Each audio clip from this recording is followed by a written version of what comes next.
Quand on fait des erreurs, on rencontre des échecs, on fait des bêtises, on se rend compte de l'écart entre être et faire. Et ce n'est pas parce qu'on a fait quelque chose de mal que l'on perd son droit devant Dieu. Nous n'avons pas travaillé pour obtenir le droit d'être justifiés, et nos efforts ne conservent pas cette justification. Restez avec nous dans Jouissez de votre vie.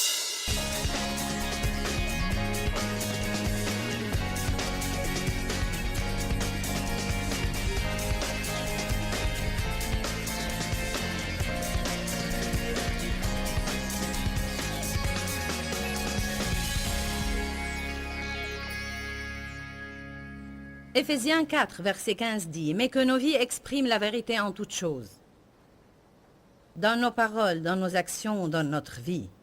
Vivant dans l'amour et la charité, nous grandirons. » Dites « nous grandirons. » De toute manière et dans toutes choses. Dites « de toute manière et dans toutes choses. » Vers celui qui est le chef, la tête, Jésus-Christ, le Messie, loin. Grandissez de toute manière et dans toutes choses. Une fois qu'on a reçu Jésus-Christ comme sauveur, la suite du voyage parle de croissance. La suite du voyage parle de progrès et de changement. Elle parle d'une conviction personnelle, de repentance et de ce que Dieu change en nous.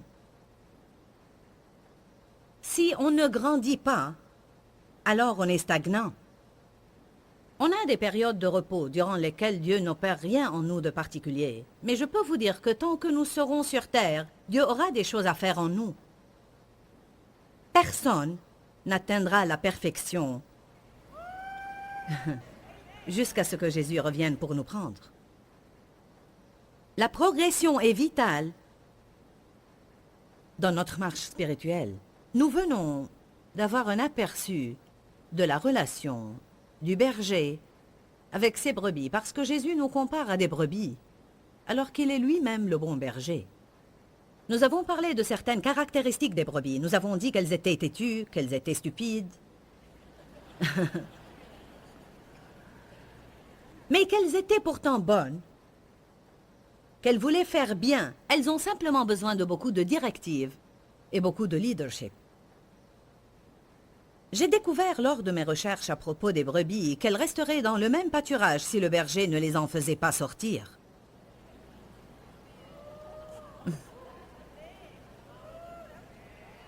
Elles usent du pâturage dans lequel elles sont et elles détruisent la terre qui s'en trouve infestée de parasites. Elles ont besoin d'être déplacées régulièrement afin de rester en bonne santé. Elles restent dans le même pâturage jusqu'à ce que celui-ci devienne une pourriture. C'est-à-dire un endroit dévasté, détruit. Êtes-vous coincé dans un trou dont vous ne pouvez plus sortir? Avez-vous besoin de quelque chose de nouveau, mais vous êtes trop paresseux pour vous lancer? Avez-vous besoin d'un push divin? Certaines personnes ont plus tendance à être contre le changement que d'autres.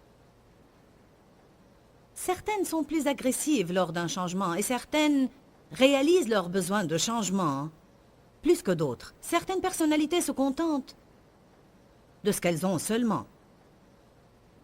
N'importe quoi, peu importe quand. Mais je ne pense pas qu'elles soient réellement satisfaites à l'intérieur. Je pense qu'il y a quelque chose au fond d'elles-mêmes qui crie pour quelque chose de nouveau. Une croissance, un changement.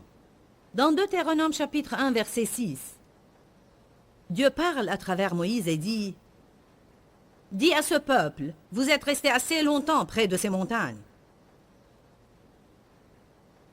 Il leur avait déjà demandé au verset 2 « Pourquoi avez-vous mis 40 ans pour accomplir un trajet de 11 jours ?»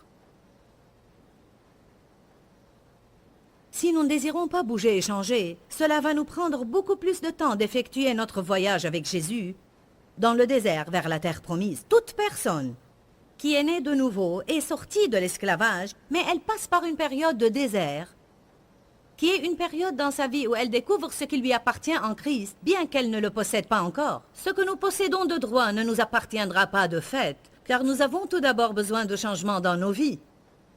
En effet, si Jésus nous donnait ces choses avant que nous ne devenions matures, nous ne nous en servirions pas à bon escient. Elles nous feraient du tort au lieu de nous aider. Nous ne confierions pas les clés de notre voiture à un petit de 5 ans. Cela est très simple à comprendre. Nous devons grandir. Quand l'endroit où nous sommes ne nous donne pas le maximum de bénéfices, on a besoin de s'en aller.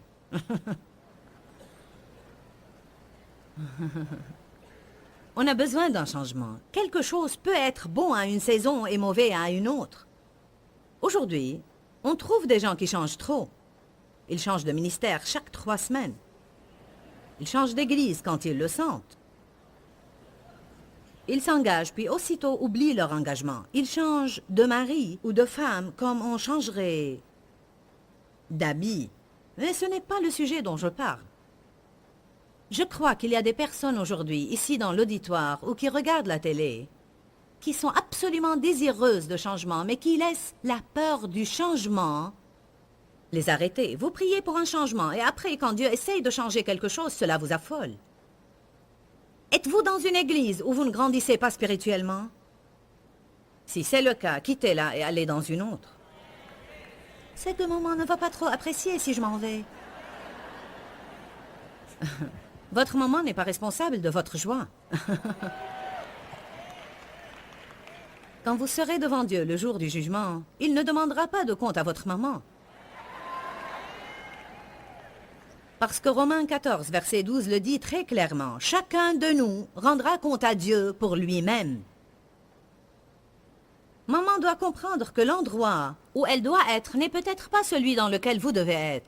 Même si l'endroit semble idéal pour elle, ce n'est peut-être pas le lieu dans lequel Dieu veut que vous soyez. De plus, votre destinée dépend peut-être d'un autre endroit vers lequel Dieu vous conduit. On a besoin d'être au bon endroit, au bon moment, faisant la bonne chose avec la bonne attitude. Il me conduit dans les sentiers de la justice à cause de son nom. Qu'est-ce que cela signifie? Si je ne me trouve pas au bon endroit, je ne peux pas glorifier le nom de Jésus. Il me conduit sur le bon chemin pour moi à cause de son nom, afin que je puisse lui donner gloire. Si votre esprit n'est pas nourri là où vous vous trouvez, vous devez prier pour savoir où Dieu vous veut. Et honnêtement, je le dis, même si vous perdez tous les amis que vous avez, vous devez avancer avec Dieu. Quand la nuée s'en va, il vaut mieux s'en aller. Quand elle ne bouge pas, on ne bouge pas. Et quand elle avance, on avance. Je me réfère aux Écritures dans l'Ancien Testament. Lorsque le peuple était conduit par la nuée durant le jour et par le feu la nuit. Cette nuée et ce feu représentaient la présence de Dieu. Et la Bible dit que quand la nuée restait au-dessus d'un endroit, le peuple y établissait ses tentes et il n'en bougeait pas jusqu'à ce que la nuée se déplace. Quand la nuée s'en allait, il s'en allait. Quand elle restait, il restait. Parfois, la nuée restait un long moment, parfois juste une seule nuit. Mais quand la nuée partait, le peuple partait. Ce que je vous dis, c'est quand la présence de Dieu s'en va, quand l'onction se retire d'un domaine de votre vie, vous devez avancer avec Dieu.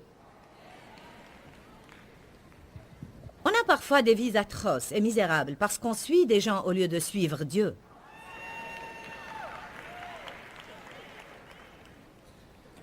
Paul dit dans Galates chapitre 1, verset 10, « Si je cherchais à plaire aux hommes, je ne serais pas maintenant un serviteur du Seigneur Jésus. » Je peux vous dire, si j'avais essayé de plaire à mes amis durant ces 27 années, j'en serais toujours à être fatigué et malade, fatigué et malade, fatigué et malade.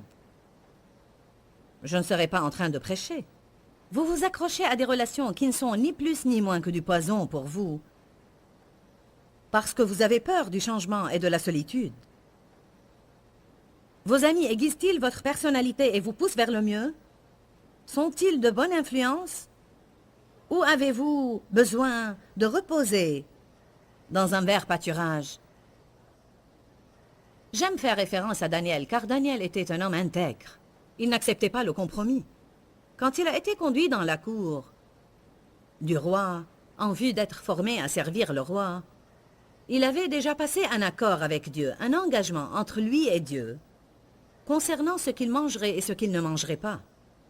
Quand il arriva à la cour du roi, on lui servit des mets fins et délicats, et il prit le risque de perdre la vie en se présentant devant le chef des eunuques et en demandant la permission de ne pas se souiller par les mets servis, mais de suivre un tout autre régime.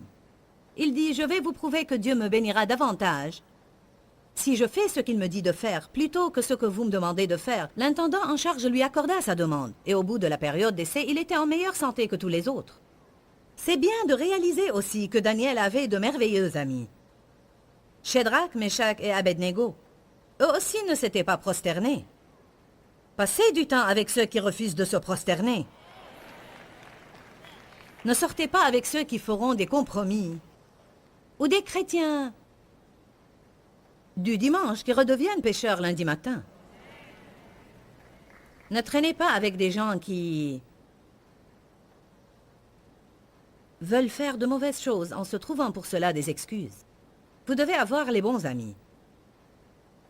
Le sentier de la justice, c'est être au bon endroit, au bon moment, faisant toujours la bonne chose et avec la bonne attitude. Je vais répéter. Le sentier de la justice, c'est être au bon endroit, au bon moment, faisant la bonne chose avec la bonne attitude. Si je fais la bonne chose avec une mauvaise attitude, cela ne plaît pas à Dieu. Et si je la fais au mauvais moment, cela aussi ne plaît pas à Dieu. Le temps de Dieu est important. Le bon moment, le bon endroit, la bonne attitude. Je désire prendre quelques minutes, et bien que j'ai plusieurs séries d'enseignements, tous à propos de ce sujet, je ne vais pas procéder comme à l'ordinaire. Je vais donner une autre orientation à ce message. Mais je ne veux pas prêcher sur la justification sans vous dire qu'avant même de pouvoir parler du fait d'être justifié, il faut avoir été rendu juste devant Dieu par le sang de Jésus. On ne peut pas être juste à moins d'avoir été fait juste. On ne peut pas être quelque chose à moins d'avoir été fait ce quelque chose. Que nous enseigne la religion? Et quand je dis religion, je parle de la religion au sens large. Je n'attaque pas une dénomination particulière. Mais ce que nous enseigne la religion, c'est que si on suit les règles et si on suit les lois, alors on sera juste devant Dieu. Et c'est ce qu'on appelle les œuvres de la chair, que Dieu a en horreur. Car dans ce cas, on fait les bonnes choses, mais pas pour les bonnes raisons. Saisissez bien cela. Si je vais à l'église sans vouloir y aller, et je joue la comédie, en attendant secrètement la fin du message, cela ne bénira pas Dieu. C'est plutôt le moment de dire, « Seigneur, je ne me sens pas trop d'aller à l'église, mais je vais y aller car je t'aime. Je désire y être car j'ai besoin d'y être. Donc je vais discipliner ma chair. » Ça, c'est une autre histoire. Je parle de si vous vous trouvez là-bas avec l'attitude, « Je te donne du temps. Je te donne du temps. » Cela ne bénit pas Dieu. Il vaut mieux dans ce cas rester à la maison. Dites la vérité à Dieu. Je ne veux pas y aller. Tout est dans l'attitude du cœur envers Dieu. Il préfère avoir quelqu'un avec un bon cœur et une performance un peu moins parfaite que quelqu'un avec une performance parfaite mais un cœur mauvais. Nous avons parlé des brebis et des chèvres. Les chèvres affichent parfois un comportement plus docile, mais elles sont retorses et malignes. Elles sont retorses et malignes. Tout avec une chèvre et mais. Les brebis sont stupides. Elles tombent sur le dos et ne peuvent plus se redresser à moins que le berger ne les aide. Ils restent comme ça.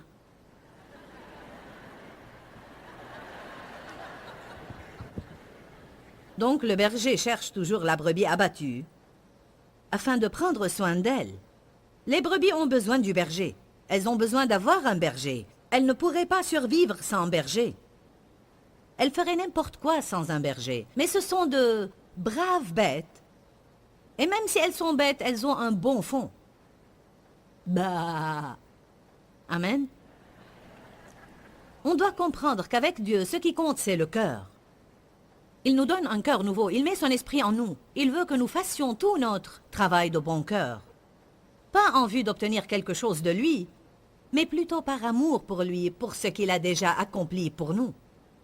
Je veux répéter, on ne fait pas de bonnes œuvres, on ne donne pas nos dîmes et nos offrandes, on ne va pas à l'église, on ne lit pas notre Bible, on ne prie pas, pour bien nous faire voir de Dieu. On le fait par amour pour lui, pour ce qu'il a déjà fait pour nous. Nous ne faisons que répondre à ce don gratuit d'amour qu'il nous donne.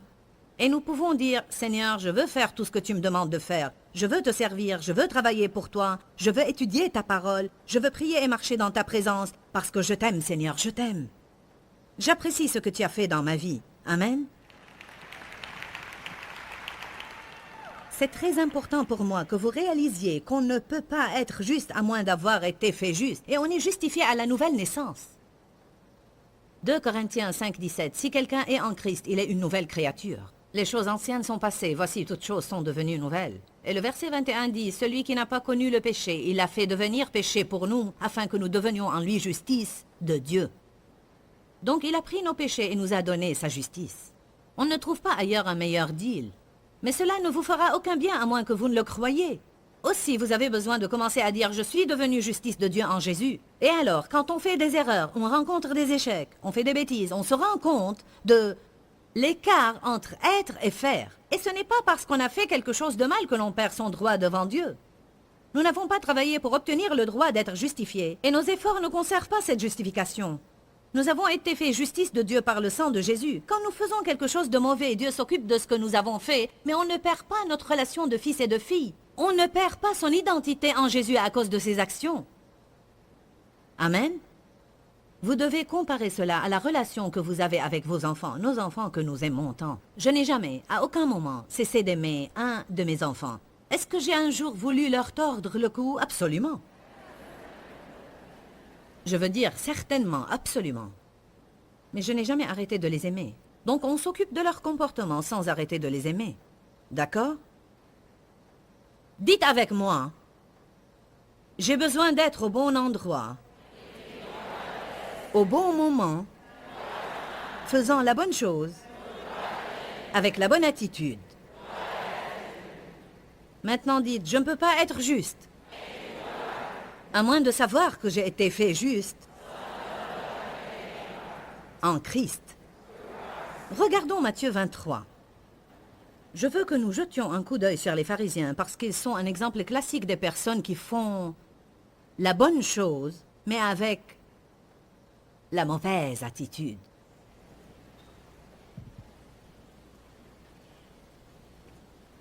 Ils étaient pleins de jugement, ils faisaient tout bien et jugeaient tous ceux qui se trouvaient autour. Mais pour Dieu, leur jugement était pire que le péché de quelqu'un.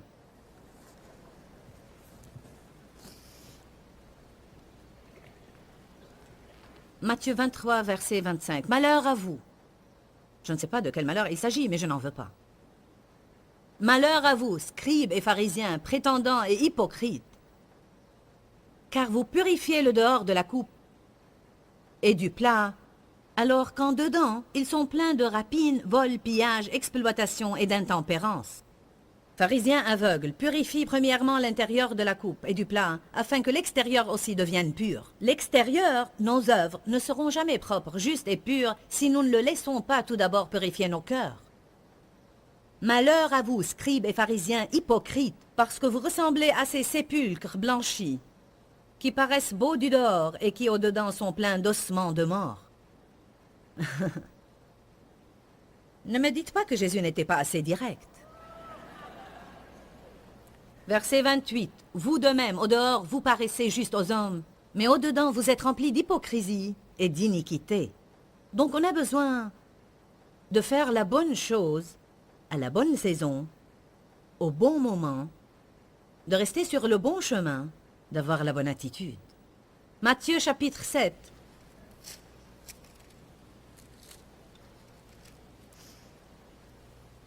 Verset 13.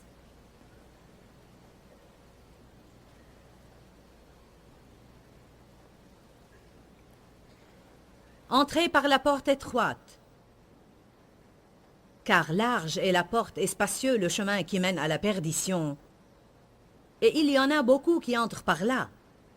Il est facile d'entrer en fait sur le large chemin d'une mauvaise vie.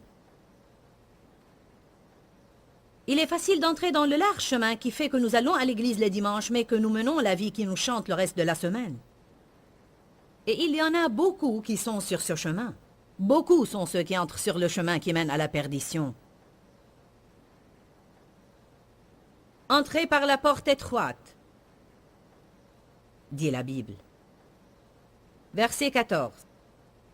Mais étroite est la porte, contractée par les pressions, et resserré est le chemin qui mène à la vie, Et il y en a peu qui le trouvent. Si vous voulez vivre une vraie vie spirituelle, la vraie vie que Dieu désire que nous ayons, si vous voulez jouir de la justice de Dieu, de la paix et de la joie du Saint-Esprit, peu importe quelles sont vos circonstances, vous allez devoir vivre dans un chemin étroit où il ne restera pas beaucoup de place pour votre chair.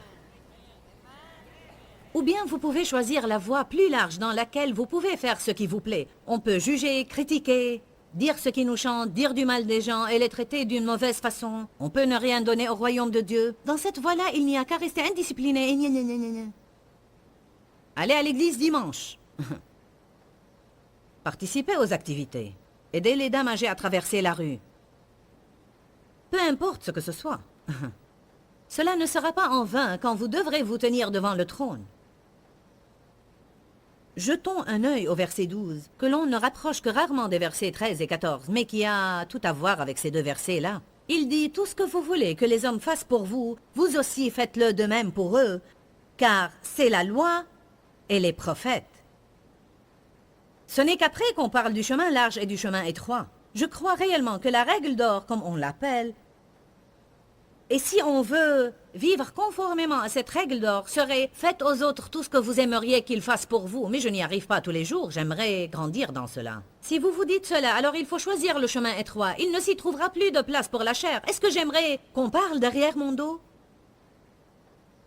Non. Et moi, est-ce que je parle derrière le dos des autres? Ça m'arrive de faire cela de temps en temps. Ce n'est plus du tout comme j'avais l'habitude de faire d'antan. Mais parfois, Dieu aura à secouer le bâton et nous réprimander. Amen. Est-ce que j'aime quand on me juge? Quand on se mêle de mes affaires et me critique alors qu'on ne sait rien de moi? Rappelez-vous de ce que j'ai dit. Vous savez ce que vous savez, mais vous ignorez ce que vous ignorez. On a vraiment besoin de se rappeler de cela quand on en arrive à juger quelqu'un, parce que c'est sans doute une des plus grandes faiblesses et tendances de l'homme. Si j'étais toi, je ne le ferais pas. Vous ne savez pas ce que vous auriez fait.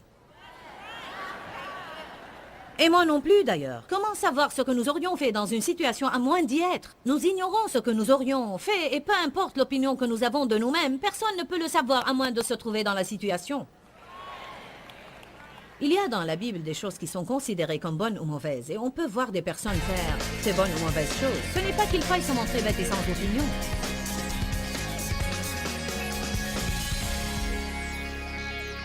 J'aime personnellement beaucoup le sujet de la justification, car je me suis sentie injuste la plupart de ma vie.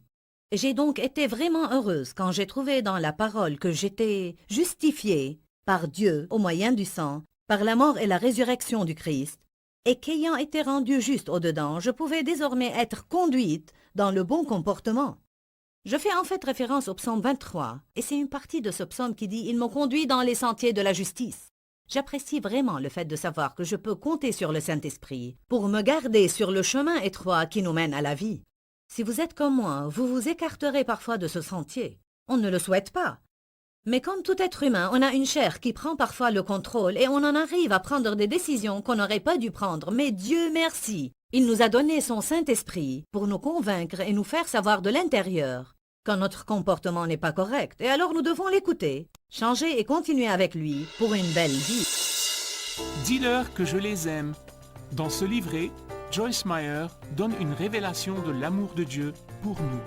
Pour obtenir ce livret gratuitement, écrivez-nous à Joyce Meyer, boîte postale 40095-6300, Larnaca, Chypre.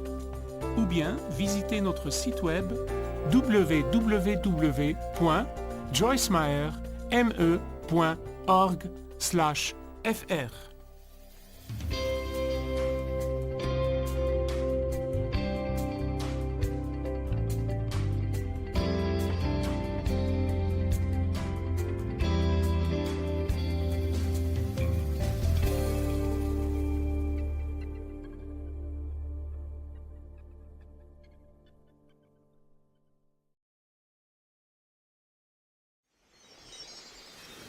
Il est temps de grandir de nouveau.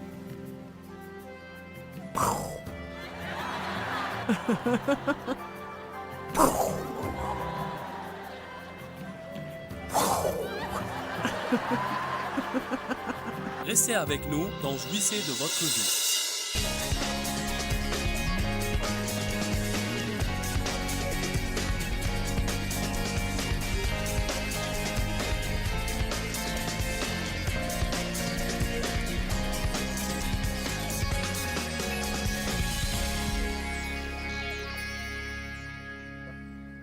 Je suis très contente que Paul ait dit, oubliant le chemin parcouru, je vais droit de l'avant. Même Paul a dit, je ne suis pas arrivé, mais je vais aller de l'avant. Je remercie Dieu que quand on s'écarte du chemin étroit, on a un berger qui nous ramène sur ce chemin. Je remercie Dieu pour Ésaïe 53, 6 qui dit « Comme des brebis, nous étions tous errants. » Alléluia. Grandir exige un changement. On veut changer, mais ça nous effraie. Le crabe, et je ne parle pas d'une personne qui est agressive comme le crabe, je parle de l'animal crabe. Comme si on parle de la soupe au crabe, je parle de ce genre de crabe.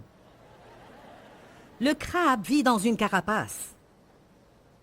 Et pour grandir, il doit sortir de cette carapace. Puis il développe une nouvelle carapace. Alors, on a ce petit crabe qui est dans sa carapace et rien ne se passe.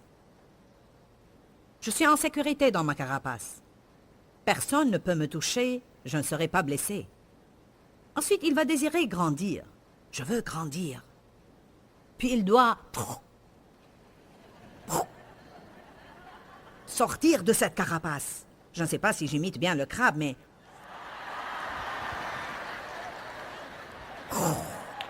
Ce sont ses pas, d'accord? Qu'est-ce que je ne fais pas pour vous?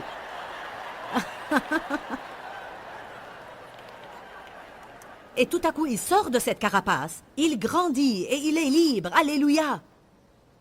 Ensuite, il s'installe et il fait une nouvelle carapace.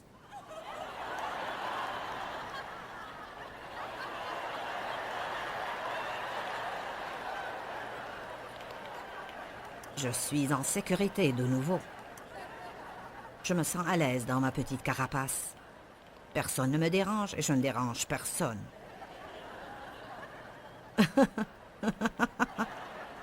Mais quelque chose l'agite de nouveau. Dieu a donné cela instinctivement au crabe. Il est temps de grandir de nouveau.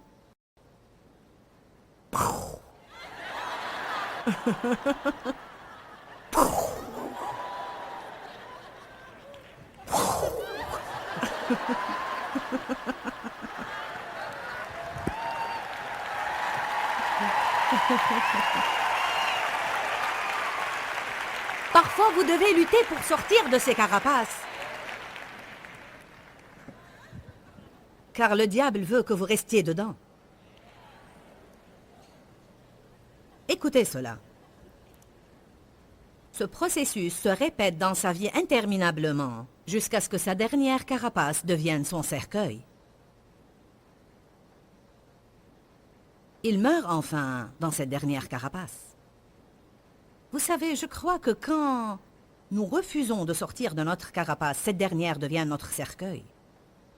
Et même si physiquement on respire, on est quasiment mort, car on n'est pas en train de jouir de la vie alors que Jésus est mort pour que nous en jouissions. On doit grandir, on doit changer, on doit sortir.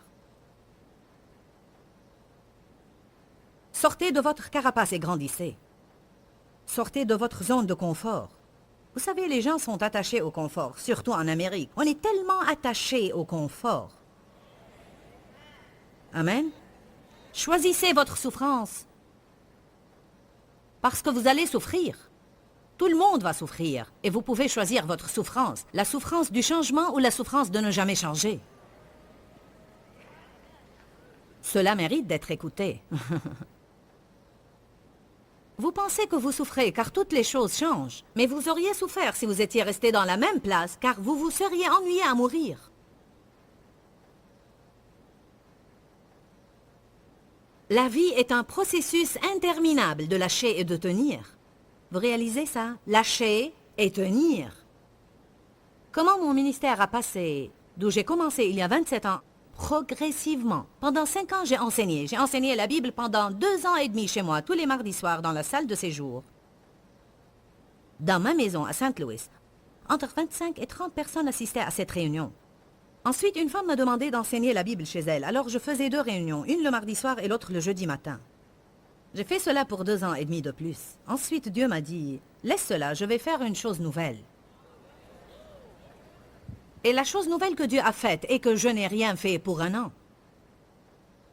Il m'a mise de côté. Ma vision était testée, mon rêve était testé, et il me semblait en fait que tout allait en arrière. Mais durant cette année, quelque chose s'est passé en moi, chose qui devait vraiment avoir lieu avant que je ne passe au niveau suivant. Parfois, quand Dieu change des choses dans votre vie, il se peut qu'il y ait des périodes de silence de temps en temps, où il semble que rien ne se passe, mais quelque chose se passe en vous avant qu'il ne soit manifesté pratiquement. Quand je regarde à travers les fenêtres de ma maison, les arbres semblent morts, plus morts que la mort.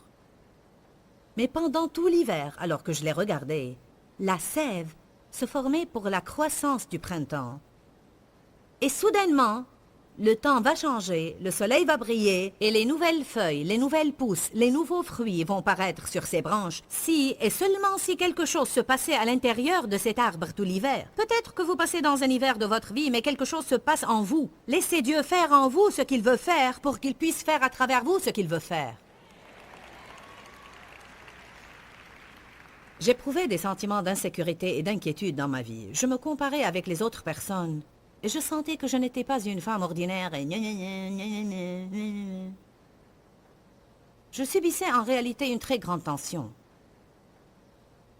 Tu n'es pas comme nous. Qu'est-ce que tu as? Car je ne m'intéressais pas à ce à quoi la plupart des femmes s'intéressaient parce que Dieu m'encourageait et m'appelait à faire autre chose. Je préférais rester à la maison et chercher Dieu au lieu d'aller boire un café et faire des commérages sur les voisins. Mais les gens vous jugeront pour cela. Si vous essayez d'être pieux, les gens vous jugeront pour cela. Si vous essayez d'avoir une relation plus profonde avec Dieu alors que vos amis ne veulent pas le faire, ils vous jugeront pour cela. Eh bien, tu penses que tu es meilleur que nous? Modèle de vertu. Qui sait que je dis la vérité? Après cela, j'ai commencé à aller à une nouvelle église à Saint-Louis qui regroupait vers 30 membres à l'époque. Et à la fin, j'ai donné des leçons bibliques intitulées « La vie dans la parole ». Et j'ai fait cela pour 5 ans. Je suis devenu un pasteur associé, j'ai enseigné au collège biblique, et j'ai appris des choses en m'asseyant et en regardant. J'ai été ordonné dans cette église. Ensuite, Dieu m'a dit une nuit quand je me suis arrêté devant l'église, « J'en ai fini avec toi ici ». C'était une période très pénible dans ma vie. Et pour 1 an, Dieu me demandait de partir alors que je restais. Que veux-tu que je fasse? Va et je te montrerai. Il m'a dit, étends ton ministère vers le nord, le sud, l'est et l'ouest. Mais Seigneur, personne ne me connaît. J'étais à l'aise dans ma carapace. Les gens me connaissaient là-bas. J'avais un bureau, j'avais une place pour garer ma voiture et un siège avec mon nom dessus. J'étais respectée et j'étais admirée. Je savais tout ce qui se passait et j'aimais beaucoup cela. Je sentais en mon fort intérieur que j'étais avec le bon groupe.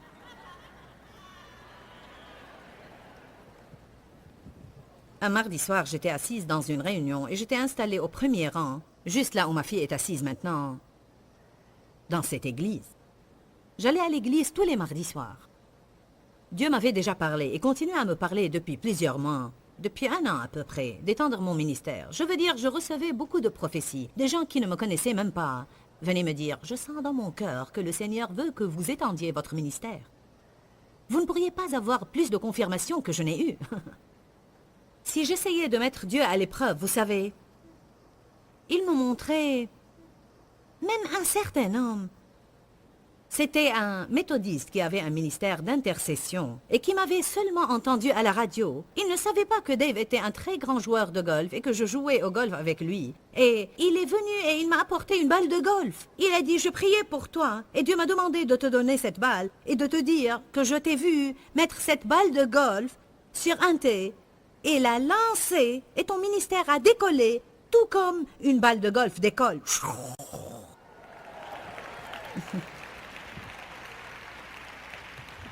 Dieu essaye de vous parler parfois à travers ce que vous connaissez et ce qui vous est familier. Et ce que vous pourrez recevoir. Mais je suis restée assise là-bas en faisant ce que j'étais en train de faire dans ma carapace comme un bon petit crabe. Et j'étais revêche, car quand Dieu vous demande de faire quelque chose et vous ne le faites pas, vous devenez revêche. Amen.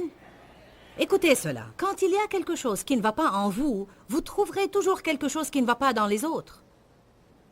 Ah oh. C'est bien dit, et ça vaut la peine de le dire de nouveau. N'est-ce pas la vérité? Pensez à Marie et Marthe. Marthe était celle qui avait des problèmes, et elle en voulait à Marie. Marthe était toujours très occupée. Elle courait toute stressée. Mais Seigneur, tu ne vas pas lui dire de m'aider? Si elle m'aidait, je n'aurais pas été contrariée. Si, tu l'aurais été, Marthe. Parce que tu vas être contrariée malgré l'aide que tu auras. Car tu es prise par le travail.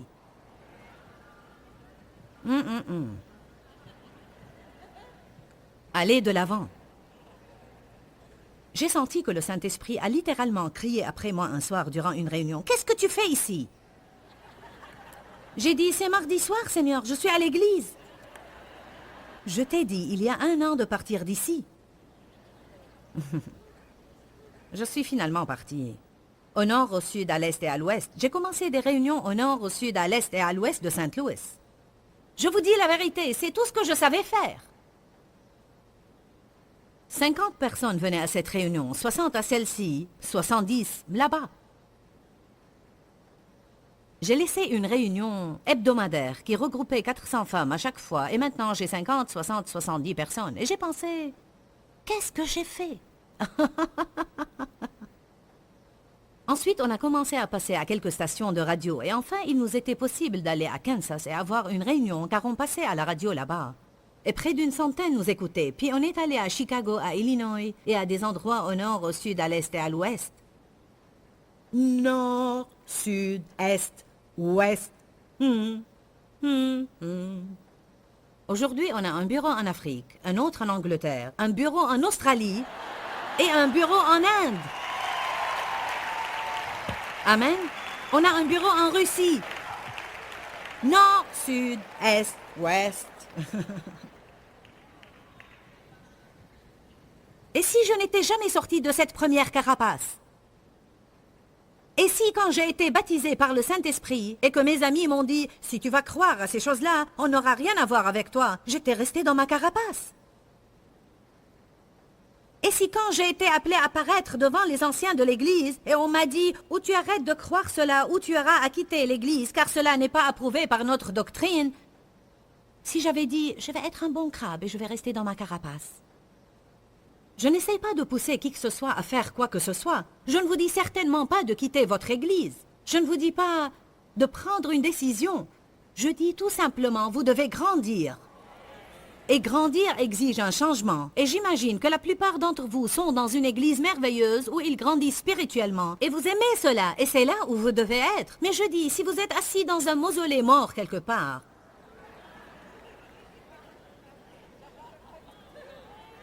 où tout le monde invite le pasteur à déjeuner tous les dimanches.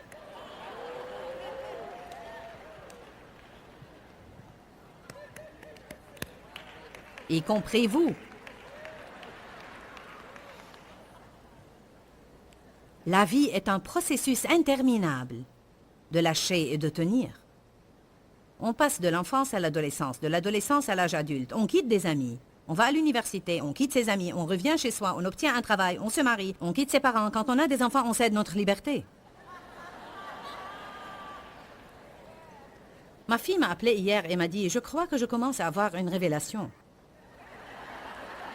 Elle vient d'accoucher de jumelles et elle a dit « On a les 2 bébés dans notre chambre maintenant. » Et elle a dit « Le temps que je les allaite, elles se mouillent, alors on leur change les couches. »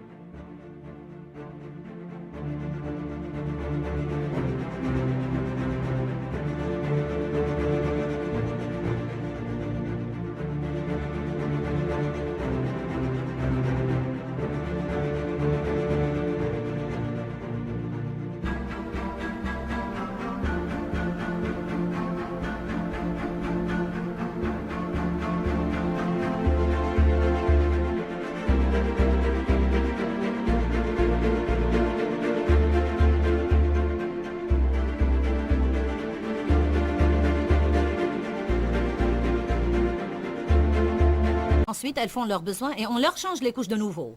Ensuite, il faut les habiller comme il est recommandé à l'hôpital. Il faut les emmitoufler de 2 couvertures et ainsi de suite. Alors dès qu'on en a fini, la première a faim de nouveau. Je crois qu'elle attend avec impatience que sa maman, ou sa sœur, ou d'autres personnes viennent l'aider un tout petit peu. Et ça fait seulement 2 jours.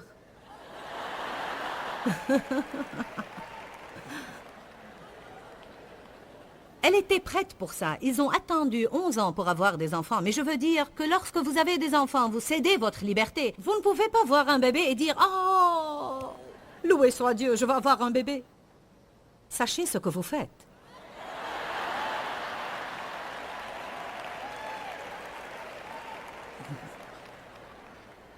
Ensuite, ces enfants grandissent et ils quittent. Et puis, on a à s'adapter à toute une nouvelle vie. Même ma fille a 4 enfants, celle qui est là, Laura. Et elle disait récemment, en fait, dans peu de temps seulement, Emily, qui est le bébé, sera à l'école. Alors elle pense déjà comment cela va affecter sa vie et comment elle va passer son temps. Alors on est toujours en voie de changement. Changement continu. Il y a des saisons dans notre vie. Les choses changent avec l'âge. Les niveaux d'énergie changent. Les désirs changent. Comme j'aime rester à la maison. Je veux dire, pour des années, je voulais sortir. Pour des années, je rentrais d'un des séminaires que je faisais. Et on faisait même plus de sessions que maintenant. Dès que je rentrais chez moi, je voulais sortir et me promener dans les centres commerciaux, alors que maintenant, je veux juste m'allonger sur le fauteuil. Tout ce que je veux faire maintenant, c'est rentrer chez moi, prendre une douche et m'étendre sur le fauteuil comme ça. J'ai entendu Creflo Dollar dire, il y a 2 semaines à la télé, ma mère m'a dit une fois, le jour viendra où tu ne voudras être nulle part qu'à la maison. Et il a dit, j'ai pensé, oh non, je ne vais jamais être comme ça, ce serait ennuyant d'être tout le temps à la maison. Mais maintenant, tout ce que je veux faire, c'est rester à la maison. Est-ce qu'il faut sortir ce soir? Avec l'âge, votre corps change. Tout ce qui était un jour là, vous vous réveillez un matin et vous le trouvez là-dessous.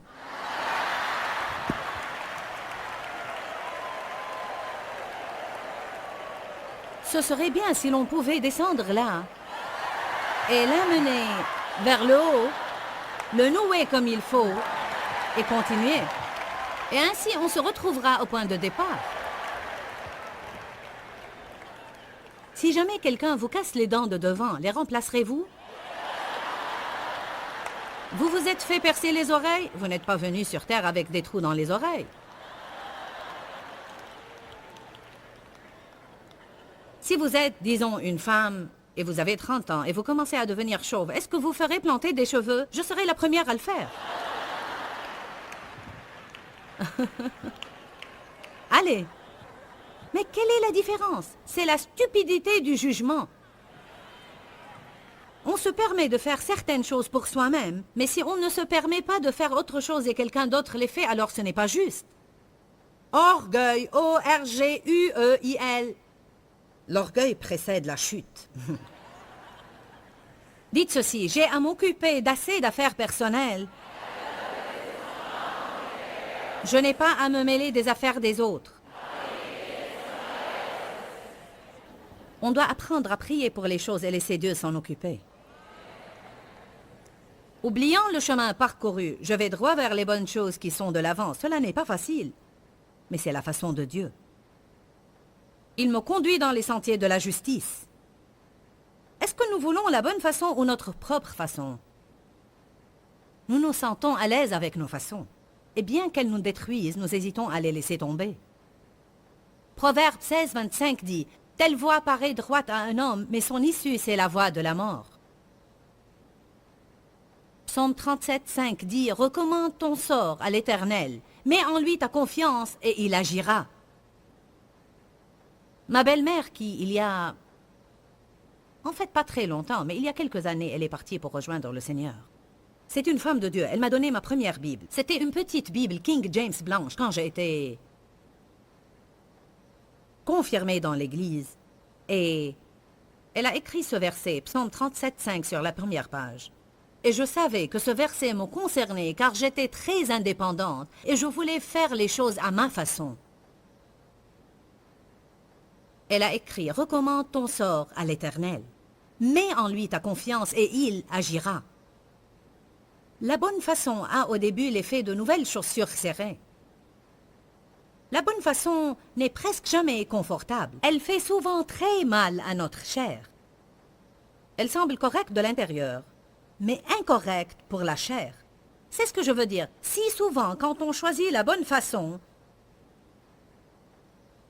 on va sentir que tout va mal. Amen. En d'autres termes, ça ne fait pas plaisir de pardonner à quelqu'un qui vous a blessé. Ça ne fait pas plaisir de prier pour vos ennemis. Ça ne fait pas plaisir de donner votre argent. Mais cela est correct. La bonne façon a au début l'effet de nouvelles chaussures serrées. Galates 6:9 dit « Ne nous laissons pas de faire le bien, car nous moissonnerons au temps. »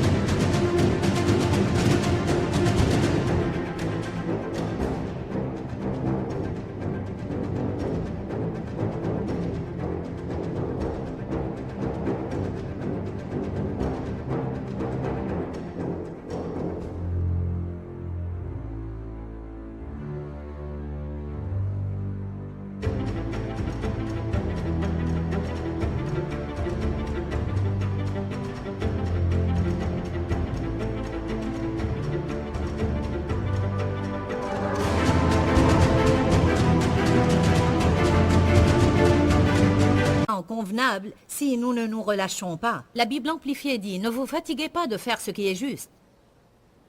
Vous savez, j'ai appris avec le temps que j'aurai parfois à faire ce qui est juste pour longtemps avant de commencer à récolter ce qui est juste dans ma vie.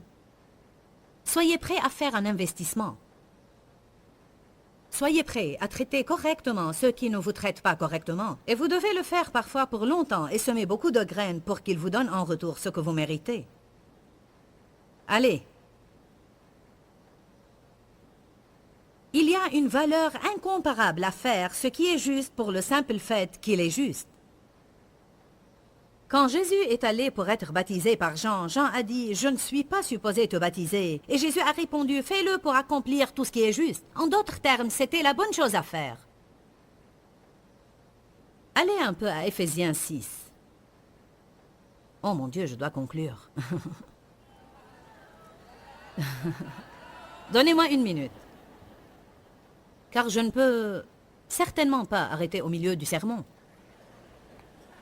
Le temps passe rapidement quand on passe de bons moments. Éphésiens 6, on va juste lire quelques versets. « Enfants, obéissez à vos parents selon le Seigneur, car cela est juste. »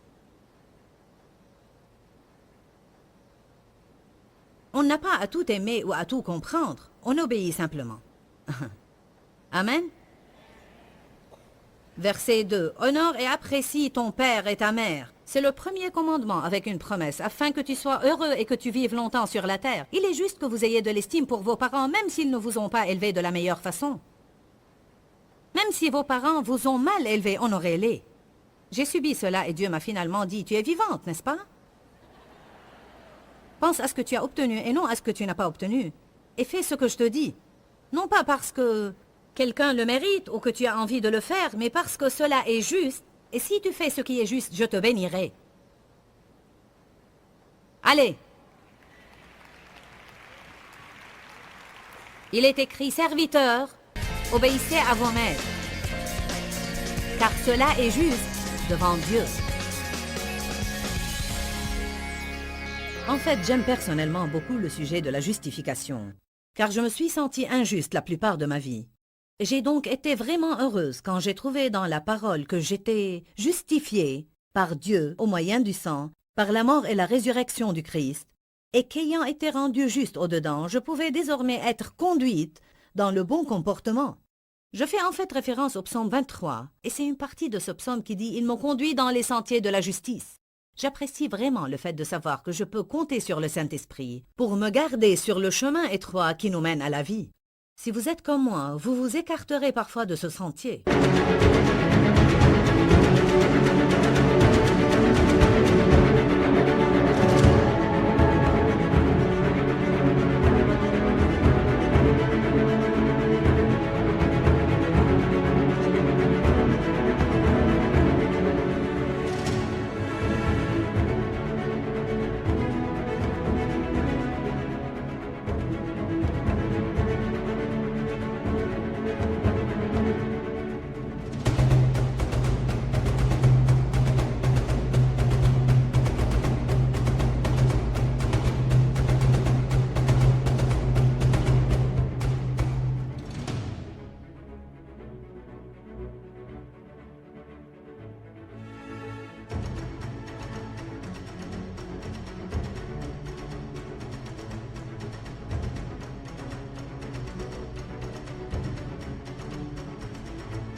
On ne le souhaite pas. Mais comme tout être humain, on a une chair qui prend parfois le contrôle et on en arrive à prendre des décisions qu'on n'aurait pas dû prendre. Mais Dieu merci, il nous a donné son Saint-Esprit pour nous convaincre et nous faire savoir de l'intérieur quand notre comportement n'est pas correct. Et alors nous devons l'écouter, changer et continuer avec lui pour une belle vie. Je ne sais pas où vous en êtes dans vos vies. Vous êtes peut-être en train de penser « Joyce, j'ai fait trop de fautes. Même si j'écoute Dieu maintenant, je n'arriverai jamais à remettre l'ordre dans ma vie. » C'est exactement ce que le diable veut que vous pensiez. Dis-leur que je les aime. Dans ce livret, Joyce Meyer donne une révélation de l'amour de Dieu pour nous. Pour obtenir ce livret gratuitement, écrivez-nous à Joyce Meyer, boîte postale 40095-6300, Larnaca, Chypre. Ou bien visitez notre site web www.joycemeyerme.org/fr.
phương trời vẫn nhớ tới quê hương.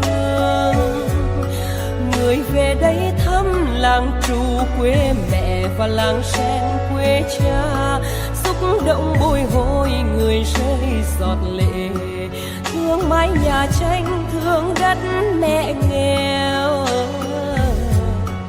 đi suốt cuộc đời mới được thăm.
Thank you.